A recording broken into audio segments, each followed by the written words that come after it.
Very good morning. मैं बैठा हुआ था, मैंने बोला यार क्या करा जाए, कुछ इंटरेस्टिंग करा जाए। तो दिमाग में आया कि एक काम करते हैं यार, सेक्शन नंबर याद करने की कोई कोशिश करते हैं। और सेक्शन नंबर जो हम याद करेंगे वो बिल्कुल ही यूनिक कॉन्सेप्ट है, बट कोई लॉजिक नहीं है, कोई स्टोरी नहीं है, बट आपको बस अपना दिमाग को फालतू रखना है और फालतू होकर आपको सेक्शन नंबर याद करना है। तो सेक्शन नंबर याद करने की सीरीज में हम स्टार्ट करेंगे अपना सीपीसी सिविल प्रोसीजर कोड 1908 के डेफिनेशन पार्ट में सेक्शन 2 में जो सेक्शंस हैं वो याद करने की कोशिश करेंगे हम। कोई दूसरे तरीके से रट्टाफिकेशन हमको नहीं करना है, राइट। प्लस हम सेक्शन 15 से लेकर 20 तक को भी याद करने की कोशिश करते हैं। मे बी आपको ये तरीका अच्छा लगे, मे बी आपको ये तरीका अच्छा ना लगे, आपको जो भी लगे जैसा भी लगे, बट आपको कमेंट ज़रूर करना है कि सर यार मज़ा आ गया या फिर मज़ा नहीं आया। चले, तो आपने टाइटल पढ़ लिया है सब, चलो कुछ सेक्शन नंबर याद करें। और सेक्शन नंबर याद करेंगे हम सिविल प्रोसीजर कोड 1908 के, वो भी डेफिनेशन पार्ट के, राइट। चल, तो डेफिनेशन पार्ट की बात करें, ओवरऑल सीपीसी की जो डेफिनेशन है वो सेक्शन 2 में होती है। इनफैक्ट हमारे जितने भी एक्ट हैं, मेजरली एक्ट है 99.99% जो एक्ट होते हैं, चाहे वो आईपीसी हो, चाहे वो कंपनीज एक्ट हो, इनकम टैक्स हो, जीएसटी एक्ट हो, कोई भी एक्ट हो, इररिस्पेक्टिव ऑफ एनीथिंग, सारे के सारे एक्ट की डेफिनेशंस जो होती हैं वो सेक्शन 2 में होती हैं। ये मुझे याद नहीं करवाना, ये आपको भली बात ही याद है। मुद्दा है जो पीछे होता है जिसको हम बोलते हैं सब आपका क्लॉज, राइट। तो सेक्शन 2 क्लॉज 2 बात करता है सब डिक्री की, राइट। तो सेक्शन 2 क्लॉज 2 बात कर रहा है डिक्री की। याद रखना, ये कोई फिक्स तरीका नहीं है, ये कोई इंटरेस्टिंग तरीका नहीं है, बट आपको अगर आप इस तरीके से याद करोगे सेक्शन, तो ये आपके सिर्फ एग्जाम्स के पॉइंट ऑफ व्यू तक याद नहीं रहेगा, आपको जिंदगी भर आप ये सेक्शन नहीं भूल पाएंगे, राइट।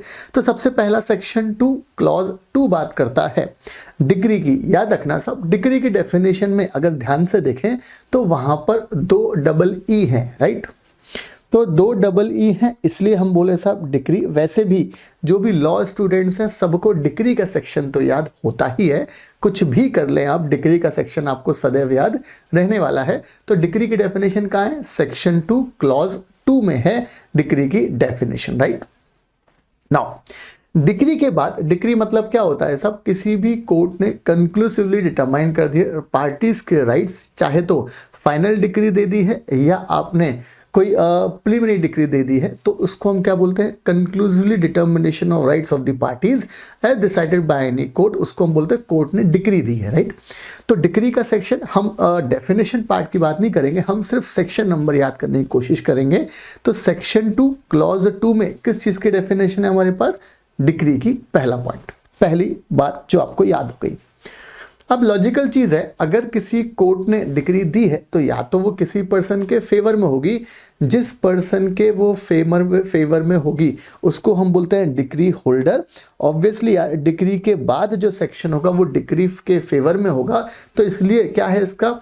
सेक्शन 2 क्लॉज 3 में काहे की डेफिनेशन दी है आपको? डिक्री होल्डर की डेफिनेशन दी है। जिस पर्सन के फेवर में कोर्ट का डिसीजन आता है उस पर्सन को हम क्या बोलते हैं? भाई तू कौन है? तू है यार डिक्री होल्डर, राइट। चले, तो सेक्शन 2 बात करता है सब डिक्री की, सेक्शन 2 बात करता है आपकी डिक्री होल्डर की, राइट।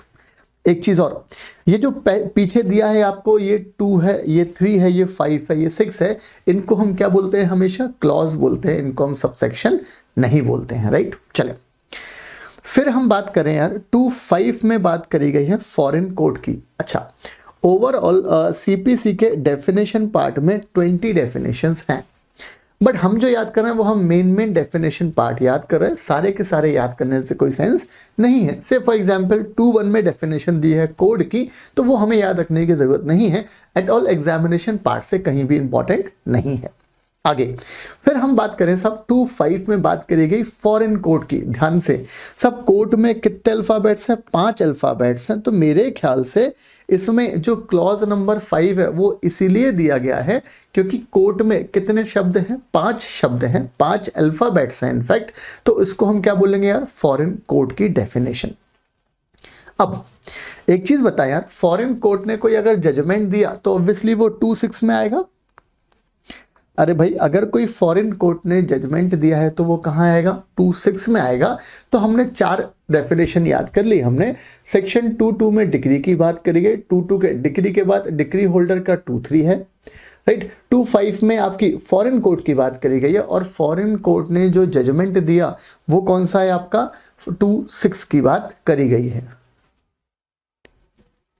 चलो, तो हमारी 4 डेफिनेशन हमने याद कर ली है जो कौन कौन से सेक्शन में दी गई है, राइट। अब इंपॉर्टेंट चीज 2-9 है, जजमेंट की बात है, और ध्यान से देखें जजमेंट में 9 अल्फाबेट्स हैं, राइट। अगर आप काउंटिंग करने जाएंगे तो आपको ये 9 अल्फाबेट्स मिलेंगे, और मुझे पूरा विश्वास है जो भी लॉ मेकिंग अथॉरिटी है सीपीसी की, उन्होंने ये 2-9 जजमेंट का सेक्शन इसलिए दिया है क्योंकि जजमेंट में कितने अल्फाबेट्स हैं यार? 9 अल्फाबेट्स हैं। हम ये मान सकते हैं, बोल सकते हैं, याद रखने के लिए हमें क्या करना, हमको कोई पूछने नहीं जाना है लॉ मेकिंग अथॉरिटी से, बट फिर भी हम ये अज्यूम कर सकते हैं कि भाई जजमेंट का सेक्शन अगर 2-9 है तो इसके पीछे लॉजिक यही होगा कि यार 9 अल्फाबेट्स हैं जजमेंट की डेफिनेशन में, इसलिए इसका सेक्शन 2-9 डाल दिया। अब ऑब्वियसली अगर जजमेंट है तो जजमेंट डेटर भी आएगा, और जजमेंट डेटर का सेक्शन क्या है आपका? 2-10, राइट। तो 2-2 हमने बात करी है सब डिक्री की, 2-3 बात करी है हमने डिक्री होल्डर की, राइट। 2-5 बात करी है हमने फॉरेन कोर्ट की, और 6 बात करी है फॉरेन कोर्ट के फॉरेन जजमेंट की, राइट। फिर हमने बात करी 2-9 में जजमेंट की, एंड 2-10 में जजमेंट डेटर की, राइट। ध्यान से, तो ये हमने बात करी है। ये हैं आपकी 6 तरह की डेफिनेशन के सेक्शन जो हमने याद करे हैं। ध्यान से सब, फॉरेन कोर्ट का सेक्शन कैसे याद किया? कोर्ट में कितने अल्फाबेट्स हैं? 5 हैं, इसलिए उसका क्लॉज 5 हुआ। जजमेंट में 9 अल्फाबेट्स हैं, इसलिए उसका क्लॉज 9 हुआ, और अकॉर्डिंगली 5 के बाद 6 आएगा, 9 के बाद 10 आएगा। तो हमने 6 डेफिनेशन के सेक्शन याद कर लिए हैं।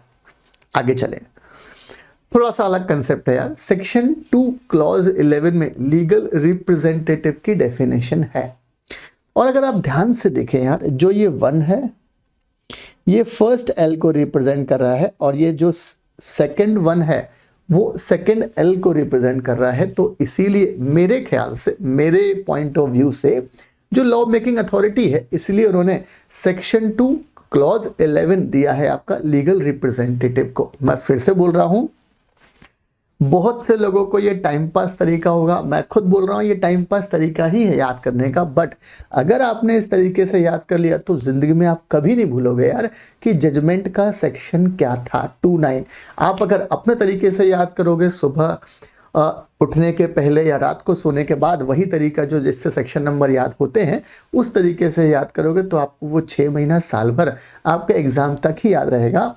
बट क्योंकि हम लॉ स्टूडेंट्स हैं तो हमको ज़िंदगी भर याद रखना है कि सेक्शन क्या है, तो उसका एकमात्र तरीका यही है जिसको हम बोलते हैं, जिसको मैंने नाम दिया इनफैक्ट कुछ तो भी मेथड, राइट।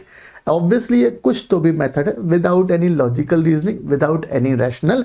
इस तरीके से हम बस सिर्फ सेक्शन नंबर याद करने की कोशिश करते हैं, राइट। तो सेक्शन 211 में काहे की डेफिनेशन है यार? लीगल रिप्रेजेंटेटिव्स की। बहुत ध्यान से, सेक्शन 213 में डेफिनेशन दी गई है मूवेबल प्रॉपर्टी की, और मैंने लिखा है, ये मतलब बहुत मेहनत की है साहब ये आपको आइडेंटिफाई करने के लिए। अगर आप ध्यान से पढ़ें, ABCD को रिकॉल करें, किसी बच्चे के साथ में बैठ जाएं, उसको बोले बेटा ABCD सुनाए, और फिर क्योंकि आपको तो याद शायद ना हो, राइट। तो M जो है वो 13 अल्फ़ाबेट है।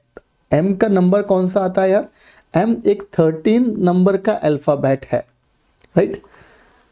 तो ABCD में M का कौन सा नंबर हुआ होगा? 13वां नंबर होगा। इसीलिए मेरे ख्याल से सेक्शन 2 क्लॉज 13 किस चीज़ की बात कर रहा है यार?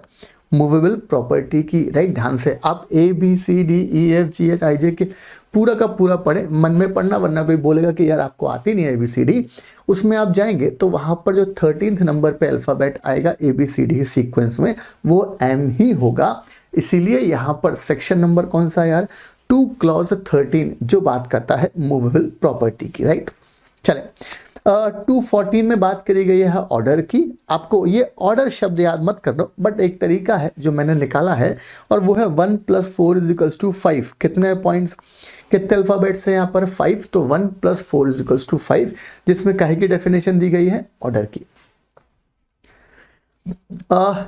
215 में है प्लीडर की डेफिनेशन। एज सच कोई तरीका नहीं है, बट इसका एक तरीका है जो मैं क्लास में याद करवाता था।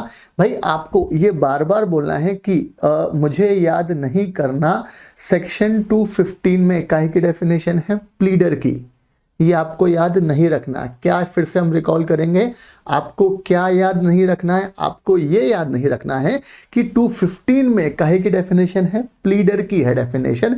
ये आपको याद नहीं रखना है। बहुत ध्यान से 3, 4 बार, 5 बार अपने मन में इसको रिकॉल करें कि आपको क्या याद नहीं रखना है। आपको याद नहीं रखना है कि भाई 215 में काहे की डेफिनेशन है? प्लीडर की, राइट। इस तरीके से याद हो जाएगा, राइट। चलें, आर का ABCD में नंबर कौन सा आता है? 18th, इसलिए रूल्स के डेफिनेशन कहाँ है यार? आर में है, राइट। एंड एस का आता है 19, इसलिए शेयर्स इन अ कॉर्पोरेशन की डेफिनेशन 219 में है। तो कुल मिलाकर ये हमने लगभग 12-13 हमने डेफिनेशन के सेक्शन याद करे हैं आउट ऑफ 20 डेफिनेशन जो CPC में दी गई हैं हमारे पास में। होप सो आपको याद हो चुकी होगी, राइट। 2.2 में डेफिनेशन है डिक्री की, 2.3 में है डिक्री होल्डर की, 2.5 में है फॉरेन कोर्ट की, 2.6 में है फॉरेन कोर्ट के जजमेंट की, 2.9 में है जजमेंट की, और 9 अल्फाबेट्स हैं जजमेंट में, इसलिए उसका 2.9 है, और 2.10 है जजमेंट डेटर की, राइट। 2.11 में दी गई है किसके डेफिनेशन दी गई है आपको? लीगल रिप्रेजेंटेटिव की। 2.13 में आपको, क्योंकि M मूवेबल प्रॉपर्टी का जो M है वो ABCD में 13th नंबर पे आता है अल्फाबेट्स में, इसलिए उसका डेफिनेशन का सेक्शन क्या है यार? 213 है। ऑर्डर का आपको याद रखना पड़ेगा, 214 है। 1 + 4 = 5। ऑर्डर में 5 शब्द होते हैं, 5 अल्फाबेट्स होते हैं, तो आपको उसका ये याद हो जाएगा, राइट। प्लीडर आपको 215 में क्या है ये आपको याद नहीं रखना, और 215 में क्या याद नहीं रखना है? अरे भाई पहले हम बात करें है क्या उसमें प्लीडर की डेफिनेशन है, ये आपको याद नहीं रखना। ये बहुत इंपॉर्टेंट चीज़ है। आपको क्या याद नहीं रखना है ये भी आपको याद रखना पड़ेगा। ये डेफिनेशन कहाँ दी गई है? 215 में, राइट। फिर मूवेबल रूल्स की डेफिनेशन है 218 में, and shares in a corporation की डेफिनेशन है 219 में, राइट। तो ये हमारे पास कुछ डेफिनेशन के सेक्शंस हैं जो शायद आपने 5 या 7 मिनट में जो हमने डिस्कस किया, आपको पूरे के पूरे 10-12 डेफिनेशन के सेक्शन जिंदगी भर के लिए याद हो जाएंगे अगर आपने ये कुछ तो भी मेथड फॉलो किया। इसका नाम बहुत प्यारा रखा है हमने, कुछ तो भी मेथड। जब हम याद करेंगे सेक्शंस, राइट, कुछ तो भी मेथड, इसका नाम क्यों रखा हमने ये कुछ तो भी मेथड? क्योंकि हम इसमें कोई लॉजिक, इसमें कोई रीजनिंग, इसमें कोई रैशनल हम नहीं सर्च कर रहे हैं कि भाई क्या लॉजिक लगाया आपने सेक्शन, बस कुछ तो भी तरीका यूज किया हमने अपने सेक्शन याद करने के लिए, राइट। चलो और आगे याद करें यार, तो सेक्शन नंबर 15 से लेकर 20 तक जो डिस्कशन है वो बात करता है प्लेस ऑफ सुइंग। आपको एक्चुअल में केस कहाँ फाइल करना है। इन केस ऑफ डिफॉल्ट हमको केस फाइल करना है किसी पार्टी के अगेंस्ट में, तो 15 से लेकर 20 तक जिक्र है कि भाई केस कहाँ लगाना है। तो सबसे पहली बात तो ये केस कहाँ लगाना है यही चीज को बताया है कि कौन सी कोर्ट में केस लगाना है, ये बोला है 15 में, राइट। अरे भाई प्लेस ऑफ सुइंग, आप कोई जगह पे जाके केस नहीं लगाओगे, किसी जगह पर किसी कोर्ट में जाके केस लगाओगे, तो वो कोर्ट कौन सी होगी? तो लॉ ने बोला, सेक्शन 15 में बोला गया कि लोएस्ट ग्रेड की कोर्ट में सबसे पहले केस लगाना। सीधा मुंह उठा के सुप्रीम कोर्ट मत चले जाना। आपको सबसे पहले केस कहाँ लगाना है? जिस भी कोर्ट को वो केस सुनने का राइट है, लीगल अथॉरिटी है, पहले आपको वहां पर उस छोटी वाली कोर्ट में केस फाइल करना है। ये सेक्शन 15 बात करता है। अब हो सकता है कि आपको केस लगाना है या आपको पता है कि हमें फलानी कोर्ट में केस लगाना है, बट सब्जेक्ट मैटर क्या है ये आपको 16 बोलता है कि भाई आपको जो केस लगाना है वो डिपेंड करेगा सब्जेक्ट मैटर, और अगर सब्जेक्ट मैटर इमूवेबल प्रॉपर्टी है तो सेक्शन 17 बोलता है कि भाई इमूवेबल प्रॉपर्टी का केस कहां पर लगेगा? जहां पर वो प्रॉपर्टी सिचुएटेड है। ये इंपॉर्टेंट चीज है हमारे पास। और फिर से अपना कुछ तो भी मेथड चालू होता है। ध्यान से देखें साहब, इमूवेबल प्रॉपर्टी दोनों को कंबाइंड रीडिंग करें। कितने अल्फाबेट्स हैं? 17 अल्फाबेट्स हैं। इसीलिए लॉ मेकर्स ने इसका सेक्शन नंबर 17 रखा है, राइट। चले, तो कुल मिलाकर सेक्शन 15 में बात करी गई है कि भाई कहां पर केस लगाना है आपको। 16 में बात करी गई है वहां लगाओगे जहां सब्जेक्ट मैटर सिचुएटेड है। और अगर सब्जेक्ट मैटर आपका 17 को आपको किसी से लिंक नहीं करना, सिंपल 17 इमूवेबल प्रॉपर्टी में कितने अल्फाबेट्स होते हैं यार? 17। और सब्जेक्ट मैटर या तो मूवेबल से रिलेटेड होगा या इमूवेबल से। इमूवेबल है क्योंकि 17 है, इसलिए सेक्शन नंबर 17 में इमूवेबल प्रॉपर्टी जहां सिचुएटेड है वहां पर केस फाइल करना है। अब समस्या, अगर आपने इंडिया का मैप देखा होगा तो बहुत प्यारा मैप है साहब, कहीं से कहीं भी लाइन जा रही है। मतलब जैसे for example UP Delhi border, Rajasthan MP border, तो ये जो लाइन जाती है, अब फॉर एग्जांपल मेरा घर अगर यूपी राजस्थान के या एमपी राजस्थान के बॉर्डर में है, आधा राजस्थान में आ रहा है आधा वहां पर आ रहा है, तो कौन सी कोर्ट डिसाइड करेगी? इसका जवाब 17 के बाद 18 में दिया गया है कि अगर आपकी प्रॉपर्टी एक से ज्यादा कोर्ट के ज्यूरिडिक्शंस में आ रही है तो कोई भी कोर्ट उस केस की सुनवाई कर सकता है। ये बात करी गई है सेक्शन नंबर 18 में, राइट। 19 में ऑब्वियसली ये हमने यहां तक इमूवेबल प्रॉपर्टी का कॉन्सेप्ट खत्म किया। तो 19 में अगर कोई गलत किया गया किसी पर्सन के अगेंस्ट में या पर्सन की मूवेबल प्रॉपर्टी के अगेंस्ट में, मूवेबल प्रॉपर्टी के अगेंस्ट में, तो फिर सेक्शन 19 इसका जिक्र करता है। और कुछ नहीं हो रहा तो लास्ट ऑप्शन क्या है? सेक्शन 20। वो बोलता है भाई वहां पर केस लगा दो जहां पर डिफेंडेंट रहता है या जहां पर कॉज ऑफ एक्शन अराइज हुआ है, राइट। कॉज ऑफ एक्शन हमको पता है क्या होता है। कॉज ऑफ एक्शन जिसकी वजह से हम जो केस फाइल करने जा रहे हैं, जो रीजन है, that is called cause of action. तो कुल मिलाकर ये सेक्शन 15 से लेकर 20 तक पूरा का पूरा जिक्र है प्लेस ऑफ सीइंग पे। सबसे पहली बात तो सेक्शन 15 बात करता है भाई कहां पर केस लगाना है, तो लॉ में बोला लोएस्ट कोर्ट लगाओ, एलिजिबल कोर्ट, लीगल जिसको अथॉरिटी है। 16 बात करता है जहां पर सब्जेक्ट मैटर सिचुएटेड है। अब सब्जेक्ट मैटर में दो बातें, इमूवेबल प्रॉपर्टी 17 है, इमूवेबल प्रॉपर्टी अगर एक से ज्यादा कोर्ट्स के जुडिशन में तो 18 बात करता है, एंड 19 बात करता है मूवेबल प्रॉपर्टी की या किसी पर्सन के अगेंस्ट में गलत करा गया है, और 20 बात करता है कि भाई अगर कुछ नहीं मिल रहा है हमको ऊपर वाले प्रोविजंस के हिसाब से तो टेंशन मत पालो, जहां पर डिफेंडेंट साहब रहते हैं वहां केस लगा दो, या जहां पर वो कॉज ऑफ एक्शन अराइज हुआ था वहां पर आप केस फाइल कर सकते हैं, राइट। सो ये हमने बात करी है ओवरऑल 10 से 11-12 सेक्शन की बात करी है डेफिनेशन पार्ट में कि भाई डेफिनेशन में क्या क्या यूज हुआ है जो हमको जिंदगी भर याद रहेंगे। प्लस हमने 5 सेक्शन 15 से लेकर 20 तक, इनफैक्ट 6 सेक्शन हमने याद करे हैं, तो लगभग मोटा मोटी सीपीसी के 17-18 सेक्शन आपको यूं याद हो गए साहब 10 मिनट में ये चीज़, और ये याद होगा, ये जिंदगी भर याद रहेंगे आपको, क्योंकि हमने कोई रट्टाफिकेशन नहीं करा, हमने तो सिर्फ कुछ तो भी मेथड यूज़ किया है और अपने सेक्शन याद किए हैं, राइट। तो इसी के साथ में हमारा ये डिस्कशन खत्म होता है। अगर आपको अच्छा लगे तो प्लीज़ सब्सक्राइब करें हमारे चैनल को और दूसरों को शेयर करें ताकि दूसरे बच्चे भी इस तरीके से याद कर पाएं। और अगर अच्छा लगे तो प्लीज़ कमेंट करना ताकि मैं आगे इसी तरीके से कुछ तो भी मेथड यूज़ करते हुए आईपीसी के सेक्शन, दूसरे हमारे जो एक्ट हैं उन सब के सेक्शन के ऊपर ऐसा कोई वीडियो बना सकूं, राइट। चलिए, थैंक यू, नमस्कार।